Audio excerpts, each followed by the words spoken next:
Amaravati capital సిటీలో works ఎంతో వేగవంతంగా జరుగుతున్నాయండి. అధికార భవనాలు కావచ్చు, ట్రంక్ రోడ్స్ కావచ్చు, లేఅవుట్స్ కావచ్చు, అన్నీ కూడా ఈరోజు అనుకున్న టార్గెట్ ప్రకారం అంటే ఏదైతే బేసిక్ ఇన్ఫ్రాస్ట్రక్చర్ ప్రజలకు ఇవ్వాలో అంటే వాళ్ళు వచ్చి ఇల్లు కట్టుకోవడానికి కానీ, హాస్పిటల్స్ కానీ, స్కూల్స్ కానీ, ఏదైనా ఇండస్ట్రీస్ పెట్టాలంటే బేసిక్ ఇన్ఫ్రాస్ట్రక్చర్ కావాలి.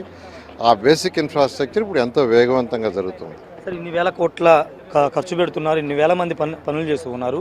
కానీ జగన్ మొన్న కామెంట్ చేశారు, ఇన్ని పనులు జరుగుతున్నా ఇప్పటికీ మావిగన్ అంటే ముఖ్యమంత్రి చంద్రబాబుకి గుండెపోటు వస్తుందేమో, మంత్రులు భయపడిపోతున్నారు, మావిగన్ పేరుతే ప్రభుత్వం మొత్తం భయపడుతుందని కామెంట్ ఆయన చేశారు. అసలు ఒక ఎక్స్ సీఎంగా ఉన్న వ్యక్తి పార్లమెంట్లో బిల్లు పాస్ అయ్యే రోజు, అది పాస్ అవుద్దని తెలుసు, పాస్ అయ్యే రోజు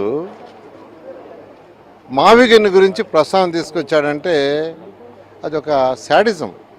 ఎందుకంటే పార్లమెంట్లో ఏం జరుగుతుందో చూడాలా, ఆడ జరిగేది వాళ్ళ ఎంపీలు ఏం మాట్లాడారు, మిగతా వాళ్ళు ఏం మాట్లాడారు, ఏమవుతుందని దాన్ని చూడకుండా, ఎందుకంటే పార్లమెంట్లో ఉన్న అందరూ ఏకగ్రీవంగా అమరావతి ఆంధ్రప్రదేశ్ క్యాపిటల్ సిటీ అని ఒప్పుకున్నారు. వాళ్ళ పార్టీ వాళ్ళు వాకౌట్ చేశారు.